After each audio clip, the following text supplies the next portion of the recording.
The rain hammered on the roof of Westbridge General Hospital, challenging the sturdiness of the old building. At midnight, the emergency room vibrated with chaos. Hurried nurses, doctors shouting orders, panicked relatives caught in the downpour. Emma Wilson, a 25-year-old nurse, was finishing an exhausting 16-hour double shift. Every muscle protested, but she pushed aside the fatigue to welcome the patients. With her hair plastered to her forehead, she ran between the beds, checking IVs, taking blood pressure, offering reassuring smiles. "Emma," called Dr. Sanders, worried. "Cardiac case at the entrance. Go check." In the crowded hallway, she spotted a soaked man in rags, clutching his chest. In his 30s, with blue-tinged lips, he appeared to be in distress. A colleague, Janelle, snickered. "At the homeless guy looking for a warm bed." Emma stiffened. "He's a patient," she replied firmly, approaching him. His eyes were dilated with pain. She knelt down, her knee pads soaking up water. "Sir, can you breathe? Any pain elsewhere?" He groaned, unable to speak. Emma supported him to help him into a wheelchair, ignoring the looks from Sanders and Janelle. Adrenaline propelled her despite the exhaustion. She guided him through the crowd, found a free alcove, and pulled the curtains. A flash of lightning illuminated his pale face. Emma took a towel, wiping her drenched hair. "My name is Emma Wilson. I want to help you," she said softly. He shivered, murmuring a hoarse, "Thank you." A mocking voice pierced the curtain. "Leave him. No room for freeloaders." Emma ignored it, placing her stethoscope. The heartbeat was fast, irregular, but not critical. As she took his pulse, she frowned. His skin was smooth, too soft for a homeless person. A dissonance crept in, but his distress took precedence. "We're going to warm you up," she assured him. Thunder rumbled, as if the night anticipated something extraordinary. Emma didn't have time to linger on the man. The emergencies were overflowing, and she was juggling tasks. Yet, she often returned to her alcove, checking his vitals, administering oxygen, encouraging him to speak. Between these visits, her thoughts drifted to her situation. A nurse by vocation, Emma was drowning in debt. Her mother, Linda, suffered from a neurodegenerative disease, with costly treatments not covered. Her salary evaporated in medical expenses, leaving little for rent. That night, she bought a snack, crackers and juice, with her last bills. Her fridge was empty, the paycheck far away. She offered the snack to the man, conscious but weak. "Severe dehydration, low blood sugar," she explained. His eyes shifted from the offering to her compassionate face. "Thank you," he murmured. She helped him drink, noting a dignity in his posture, a careful articulation, contrasting with his rags. She didn't judge. People ended up on the streets for 1,000 reasons. "Rest now," she said, adjusting his pillow. He murmured, "Not everyone would do this." Emma smiled. "Everyone deserves kindness." A colleague called her, pulling her back into the chaos. A persistent intuition lingered. This man hid a story. At dawn, the emergencies slowed down. Emma, exhausted, returned to the alcove to schedule tests. But the bed was empty, hospital clothes folded, his worn jacket gone. She searched the corridors, to no avail. He slipped away, Janelle said cynically. "They avoid the bills." Emma, frustrated, insisted. "He wasn't stable." Dr. Sanders shrugged. "If he left, there's nothing we can do." His nonchalance irritated her. Why had he slipped away without a word? Emma questioned her colleagues, but they shrugged or snickered. "I told you he would run off," Janelle said. "Those people disappear." Emma, worried, protested. "He needed tests." Dr. Sanders, neutral, replied, "If he left on his own, we can't hold him back." This indifference irritated her. She felt protective of this stranger. Why leave without a goodbye? After her shift, she explored the outskirts of the hospital, scanning the wet sidewalks, finding no trace of him. Resigned, she took the bus to her small apartment. On the bus, each jolt weighed down her eyelids, but the man occupied her thoughts. Who was he? Where would he go? So fragile. At home, a photo of her mother reminded her of the crushing bills. Worried for Linda and the stranger, she collapsed, praying for his safety. The following days, routine resumed. Work, financial worries. Her colleagues teased her about the missing homeless man. She stopped asking, but cast glances at the emergency entrance, hoping to see him again. Her financial situation worsened. Linda, bedridden by her illness, depended on expensive treatments that Emma struggled to afford. She piled on extra shifts. 3 weeks later, a hard blow struck, a minor error in a patient file. Under a new strict policy, the hospital issued a reprimand and a pay cut. In the cafeteria, Emma stared at the HR memo, desperate. This cut meant choosing which of her mother's medications to sacrifice. Alicia tried to comfort her. It's unfair. Tears welled up. The weight of her responsibilities crushed her. As Emma struggled, her phone vibrated. Ryan, her ex, meet me at the staff entrance in 10 minutes, he said coldly. Intrigued, she wondered if he knew about her pay cut. At the back of the hospital, Ryan waited by his luxury car, a mix of arrogance and false empathy. A surgical resident from a wealthy family, he had once dazzled her, but his manipulative side had pushed her to break up. How are you? He asked, feigning concern. I'm managing, she replied, wary. He chuckled. I heard about your pay cut. This hospital is tough without perks. He gestured to his car. I can help. Emma narrowed her eyes. At what cost? He stepped closer. Come back with me. My family has connections. My father is on the board. Better care for your mother. Her stomach twisted. That security was tempting, but she knew Ryan. I'm not for sale. I'll manage on my own, she said. He laughed cruelly. On your own? With your cut? Who will save you? A homeless person from the ER? His words rekindled the image of the stranger. Furious, she turned on her heels. You're making a mistake, Emma. Pride doesn't pay, he shouted. She went inside, tears in her eyes, caught between rage and despair. At home, facing Linda's questions, Emma reassured her, but alone, staring at the bills, she felt trapped. The image of the man, his gentle eyes, kept returning. Why am I thinking about him? She reproached herself. An irrational glimmer of hope lingered, born from his kindness. A week passed, Emma surviving on noodles and coffee, working shifts that grew heavier each day. One cold morning, after 3 hours of sleep, Emma got up to collect the mail. In the dark hallway, she found ads and bills. A plain envelope caught her eye. Just her name, Emma Wilson. Intrigued, she opened it, her heart racing.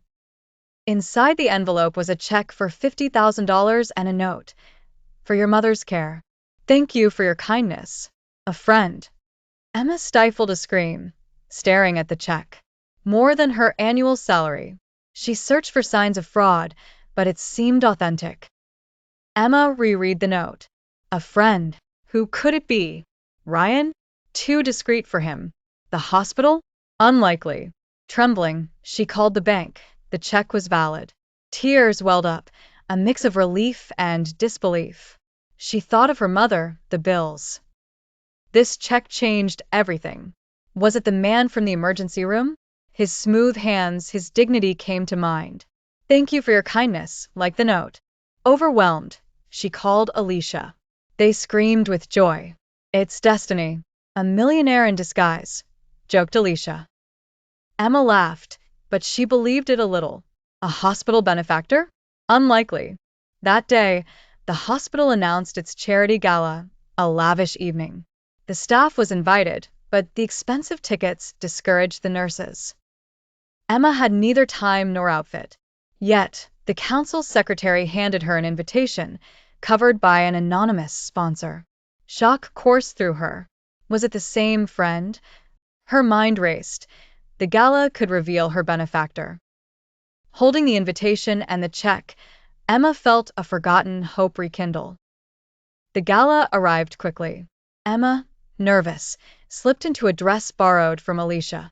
It was her first fancy event, a black tie gala at the Westbridge Grand Hotel, complete with fountains and a red carpet. In front of the illuminated facade, she murmured, "What am I doing here?" Clutching her bag, she followed doctors and donors. In the hall, a quartet played. Her badge read Emma Wilson, nurse. With her heart racing, she hoped to spot her benefactor. Servers offered champagne and hors d'oeuvres. She saw Dr. Sanders and Ryan, who raised their eyebrows upon seeing her. She ignored them. The host took the stage. "Welcome to the Westbridge General Gala. We care for everyone, without distinction." Applause. Emma sat among doctors, scanning the room. Would the emergency room doctor be there? Unlikely. Midway through, the host announced, "A philanthropist has made a donation for patients in need. Here is Mr. Alexander Carter." Polite applause. Emma jumped. Alexander Carter? A tall man in a tuxedo stepped onto the stage. His jawline, his brown eyes seemed familiar. His calm voice reminded her of the hospital. He thanked everyone, then paused, locking eyes with Emma. Her heart raced. A recognition passed between them. "A few months ago, I went through a crisis. I had lost faith in sincerity. I disguised myself to test people. One stormy night, I was in the emergency room at Westbridge." The room buzzed with intrigue. Emma's eyes widened. He was that man. Alexander continued, looking at Emma. "That night, a nurse treated me without judgment, as if my life mattered. Her compassion restored my faith in goodness." The room hung on his words. Ryan, stunned, looked at Emma. "My donation to the hospital," Alexander said, moved, "was so she could continue her mission without burdens. She gave me hope again. I am here to thank Emma Wilson, who helped a man she thought was homeless." Applause and murmurs erupted. Emma, overwhelmed with shock and gratitude, stood up, barely aware of the flashes. Alexander descended, joining her. He took her hand. "I never got to thank you," he whispered, sincere. Emma, throat tight, gazed at this transformed man, yet with the same eyes. The evening took off, guests murmuring, flashes popping. Alexander guided Emma to a quiet corner. Administrators thanked him, but he remained focused on her. "Alexander Carter, it's you," she stammered. He nodded. "I had to test sincerity." Emma shook her head. "Millionaire, but that night," he explained, "I was in crisis. I lost my sister a year ago, and I doubted everyone. I wandered, disguised, searching for goodness." His smooth hands, his dignity explained it all. "You left so quickly, I was worried." He smiled. "I panicked. You saw my vulnerability. But I haven't forgotten, especially learning about your struggles and your mother's illness." The crowd was bustling, but Alexander touched Emma's shoulder. "Let's go out." They made their way to a terrace under the city lights. Emma inhaled deeply, overwhelmed. It felt surreal to be there with the man she had cared for. They looked at each other, then he spoke. "I deposited the check out of gratitude. The gala was a chance for me to reveal myself. But I want to offer more." Emma blushed. "You changed my life." He took her hands. "Your compassion changed mine." They talked. Emma shared her struggles, the grief for her mother, the hospital bureaucracy. Alexander listened, empathetic. She asked him about his mourning. He mentioned his sister, lost to a rare disease, and the hypocrisy of those around him, obsessed with his money. A heavy silence settled. Emma felt a deep closeness. Then Alexander pulled out a velvet box. "Emma," he said, trembling, "your memory guides my days. You have shattered my cynicism. Life is too short to let love slip away." He revealed a diamond ring.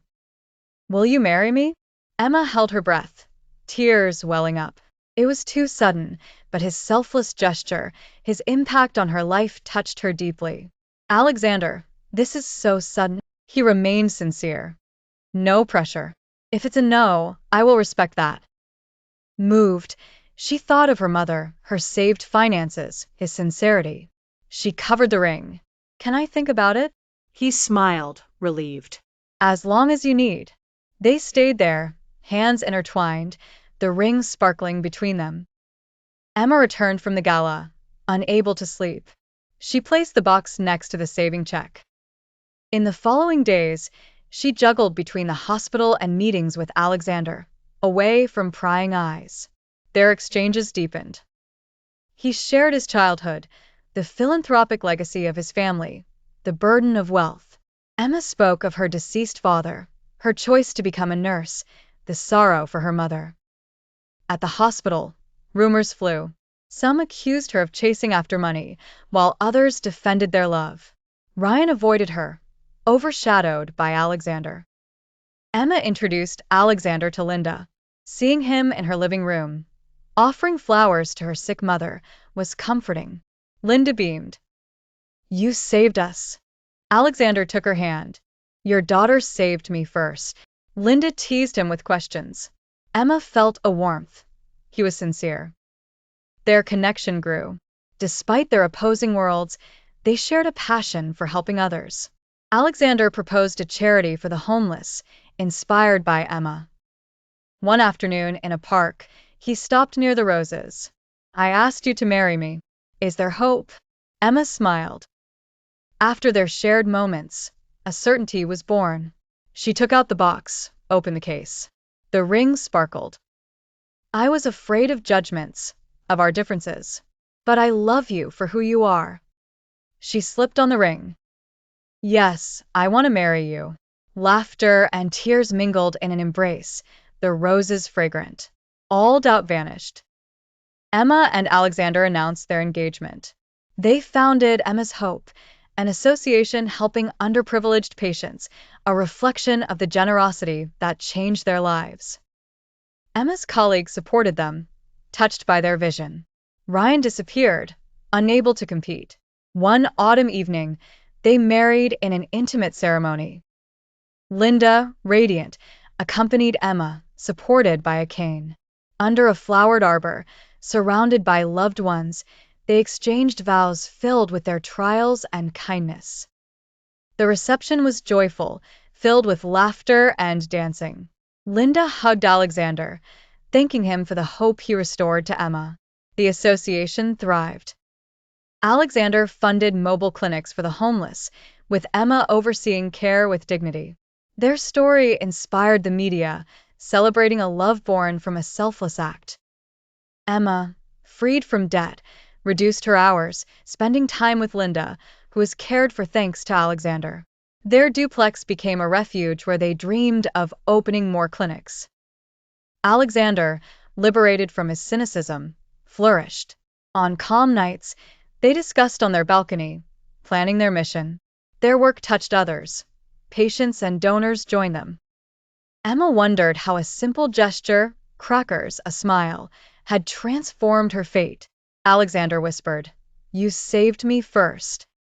Their love, forged in adversity, became a beacon, proving that an act of kindness could illuminate the future, restoring faith in humanity.